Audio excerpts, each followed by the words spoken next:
Pa dobrodošli u Chicago, brate. Hvala Vlado, hvala Vlado.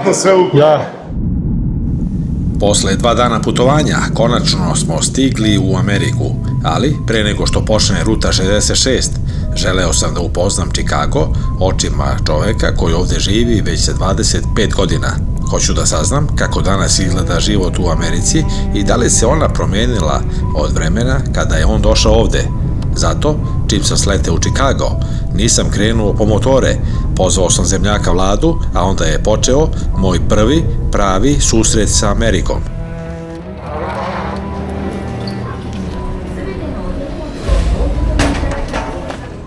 U 18 sati i 30 minuta sleteli smo u Chicago. U 16:30 smo pošli iz Kopenhagena u Danskoj. Vremenska razlika između Kopenhagena i Chicaga je 7 sati, dakle leteli smo 9 sati. Nije bila velika gužva ni kod imigracionog službenika, brzo smo pokupili prtljag, idemo sada prema izlazu s aerodroma, tamo će nas sačekati taksi. Rezervisali smo pre 2-3 meseca prevoz preko Bookinga. Iz Kopenhagena smo leteli preko Baltičkog mora, Norveške, Severnog okeana, Velike Britanije, Atlantskog okeana, onda preko Kanade, jezera Michigan i evo, stigli smo u Chicago.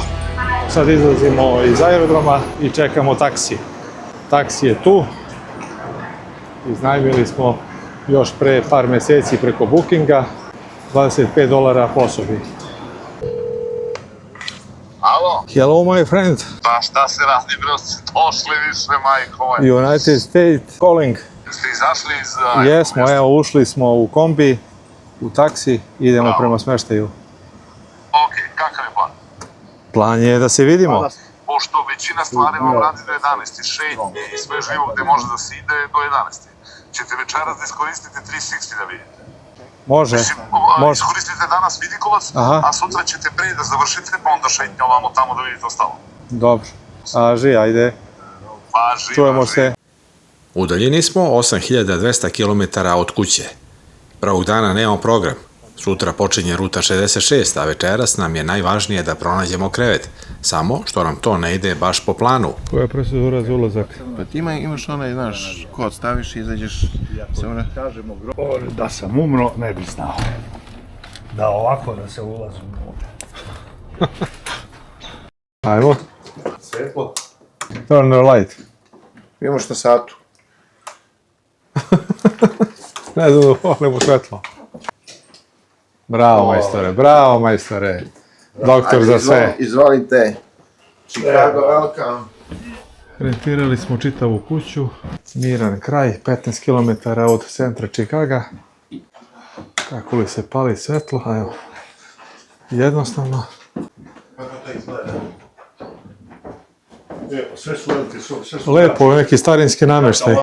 Evo, presvukli smo se, pozvali smo Uber, idemo sada do Vidikovca. Ajmo, ulazimo. Dedi, koliko bi Uber? $30. Naš prvi susret sa Amerikom započeo je u Uberu. Vozač je bio Ukrajinac, a Baker je posle nekoliko rečenica uspostavio kontakt na ruskom jeziku, pa smo dobili prve priče o životu ovde. Vozač nam je pričao kako je završio u Chicagu i koliko se grad promenio poslednjih godina.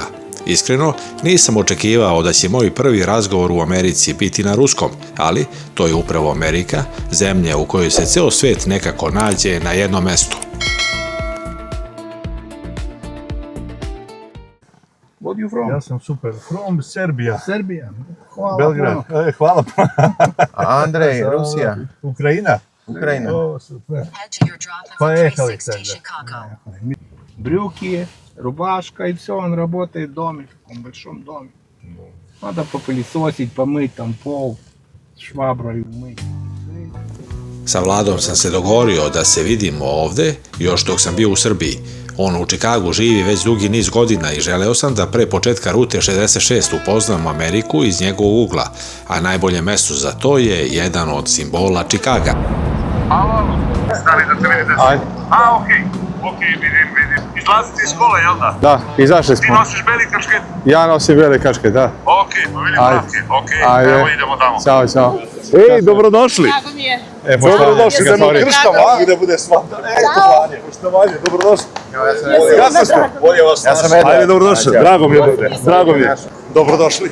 Hvala. Ajdemo Hvala. dole da idemo, Ajde. idemo 360. Ajde, odmah Posle idemo. možda napravimo krug, pošto oni do 11 rade.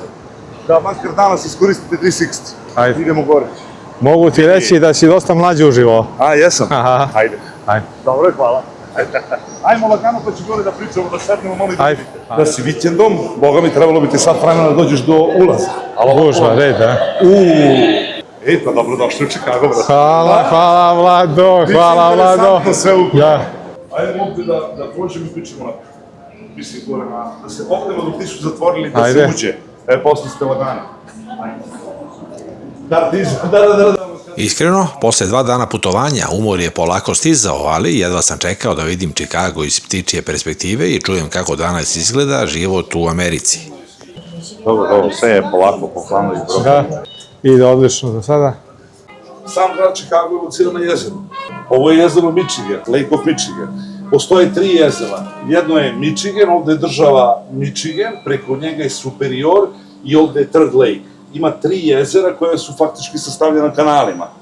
Imaš State of Illinois, State of Indiana, vrlo malo. Ovo sve ovde je State of Michigan i on se gore spaja sa jednim delom iz Kasina. I znači na 3 ti je jezera. Koliko ima stanovnika? 13 miliona sa ovim brigadskim. Nastavimo. Mi se nalazimo, znači, tu, za 60 sekundi na 94. spot. A? Sviđa mi se. Već? Gotovo. Ovo je, ne, vidi, znači da je tamo, imao se kao klijent želju ovdje, kao čuo Da, sam, da. pa kao, ajde nešto, da se živio sam u Rusiji neko vrijeme, ali bila mi želja ovdje. Kao sad, Evo. nemam pojma da li sam u pravu, da li nisam. Viš kako skače spratove.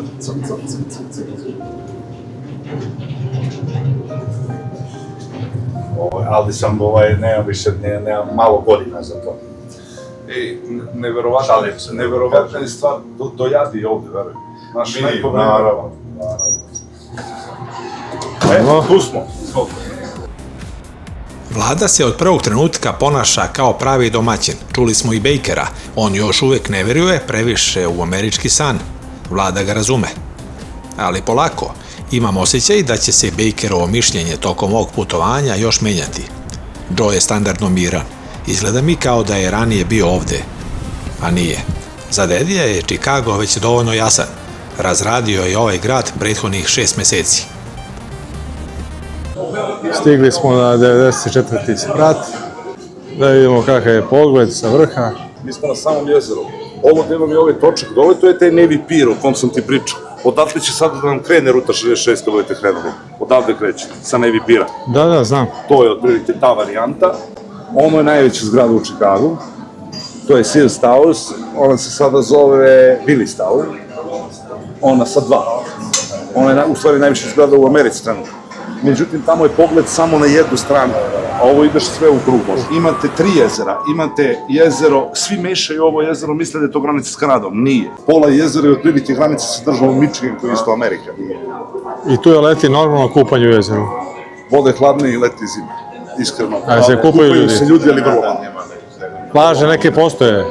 O, kako ne, ima plaža Bruka i šetačkih zona, biciklističkih staza. Ovo je epicentar Chicaga, tako reći, ovaj deo koji vidimo odavde. A postoji neka zgrada koja se zove Trump. Da, pola odavde, sad će odemo tamo. Aha. To je 7-8 minuta pešaka, ništa specijalno. Je to po predsjedniku ili ne? On je, tako i njegova cijela priča se sastoji, on je čovjek koji gradi. On je počeo, njegov otac je počeo u Brooklynu i gradio je Brooklyn i tako dalje, onda je to krenuo na... Da, on je nasledio od oca. Yes. I to je to, mislim, on imaš i u Vegasu kad budete bili, vidjet ćete njegovu zgradu isto, Trump. A šta je sve ima u ovoj zgradi? U ovoj zgradi ima nekih 700 apartmana i ostalo... Žive imućni, je li tako? Ne, nije toliko ni skupo da Koliko bude, je tu mislim, izdavanja apartmana? ovde možda bude 4-5 hiljada možda, mesečno. Pa dobro, ali koliko treba zarađuje? Pa oni kažu da trebalo bi da daješ ne više od 30% kućnog budžeta, ono što donesu muž i žena. To je školski primer kako treba da kupuješ ili rentaš. Međutim, sada mlađe generacije daju više od pola, ako ima to smisla, to se isto promenilo. Traže luksus. Pa mislim, da li je luksuz, ovo je, znaš, ima mnogo boljih delova Chicaga i mnogo boljih zgrada nego ova, ovo je malo i starija zgrada. Ali kao centar je, pa si tu. Pa kao ti si, ovo je sve centar. Mislim, generalno, manje više, ima gomila dobrih zgrada. Da budem iskren, baš u Trump Tower je pre prošle godine jedan apartman bio na prodaju, jednosoban stan. Malo su samo različite dimenzije nego u Evropi, jer u Evropi jednosoban stan 30 kvadrata, jel? Da. Ovo je 80 kvadrata, ali je dalje jednosoban i bila mu je cena $600.000. Sad pariteta radi to je nego u Beogradu. Tako je. O tome. Ti sad živiš u Derijanu, tako? Da. Jesi nekad živeo u Čikagu? Jesam. Živeo sam na 20 pozicija dok nisam dok se nije porodica skupila, oni su bili u Srbiji, ja sam ovde, pa tako. Ovo je plaža isto, vidiš je dole. Da. Vrlo je lepa i tu ima finih barova i tako dalje. Ima nekoliko marina za brodove. U ovim trenucima ne razmišljam o ruti 66. Posle 2 dana puta, konačno imam vremena da stanem i pogledam gde se zapravo nalazim.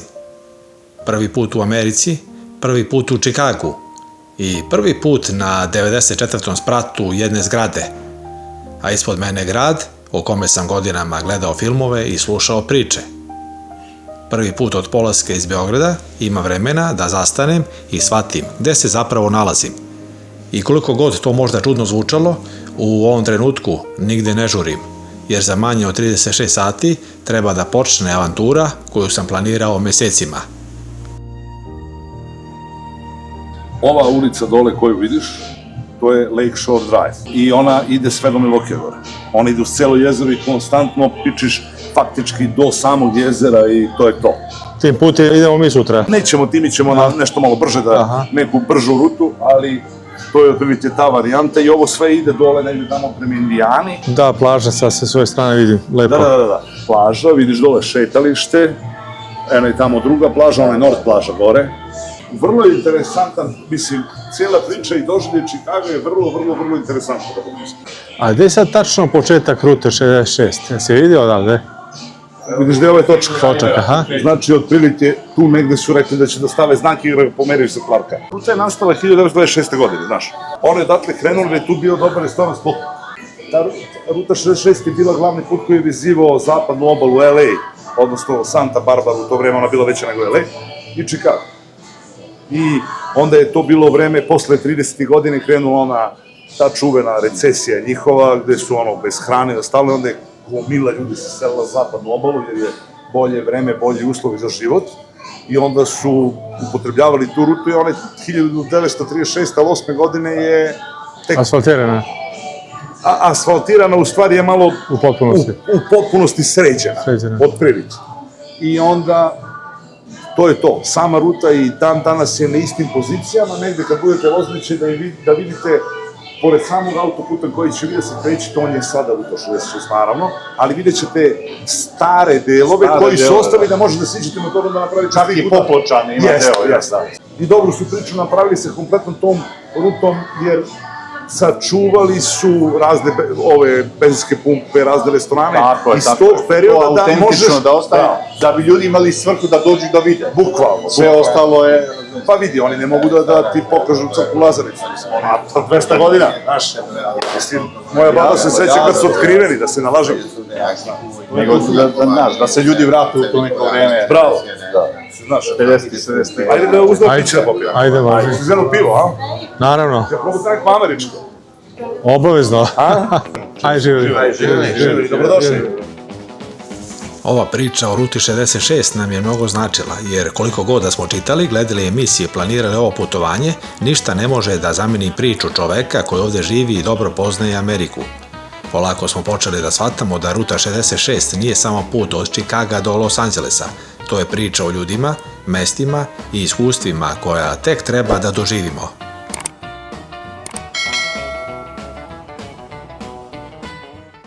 Imaš ljude sa Balkana svuda.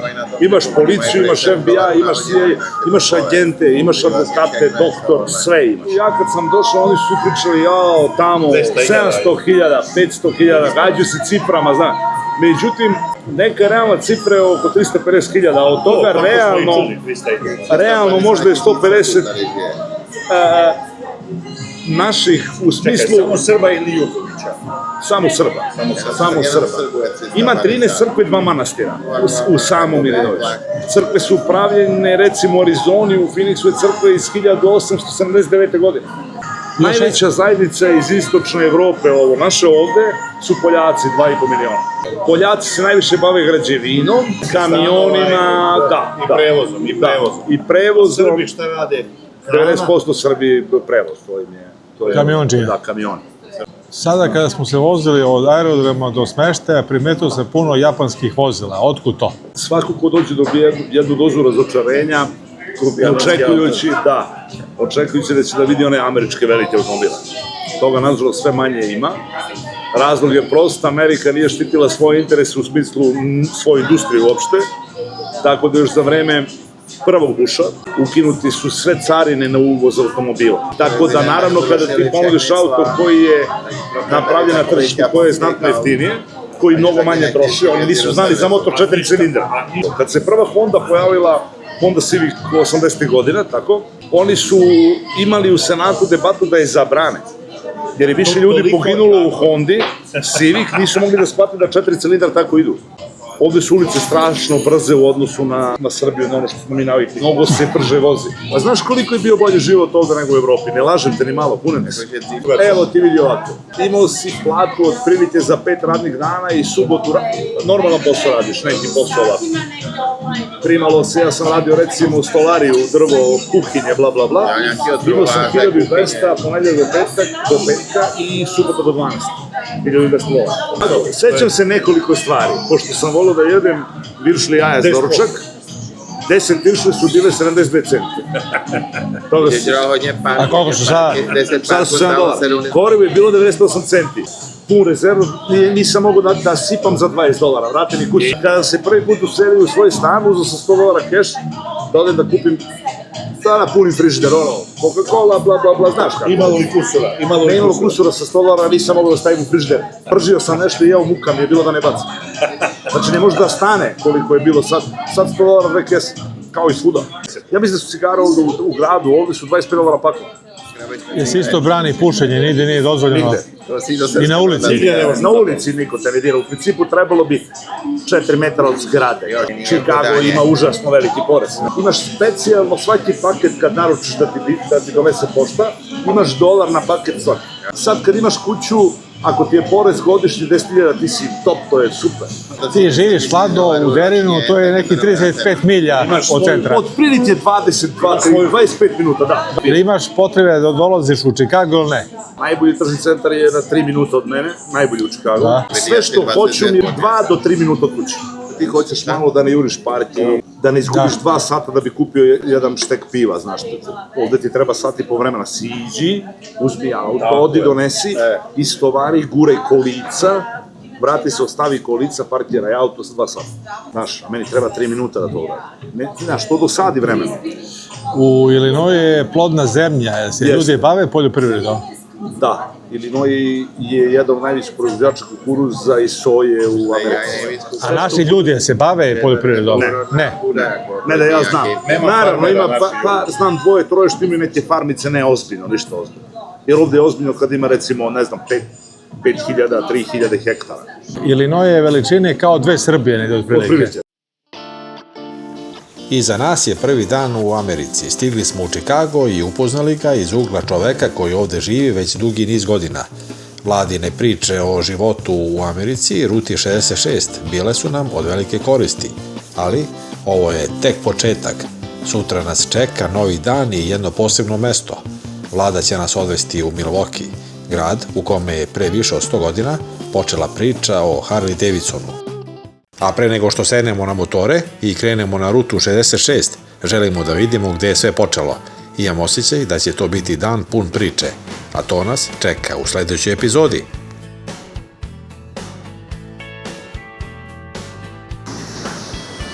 Ogroman je grad. To ti je ono vitroviti grad, vidi. Uvek je ovako. To je leti super, ali zimi baš i nije da se hvalimo time. Jer ima nekad da nema vetru uopšte. Da, naravno, ali je više sa vetrom nego bez. Leti je to stvarno fantastično, malo Pirka, bude... kao ventilator. Pa da. Vlado, hvala ti. brate, Pa se čujemo, ljubim. vidimo se ujutru, brate moj. Ajde. Kaži, hvala lepo, ćao, ćao. Ćao, ćao. U sljedećoj epizodi Milwaukee, Harley Davidson muzej, vlada i priče sa američkih puteva i početak programa. To bi bilo sve za danas, hvala na pažnji i svako dobro.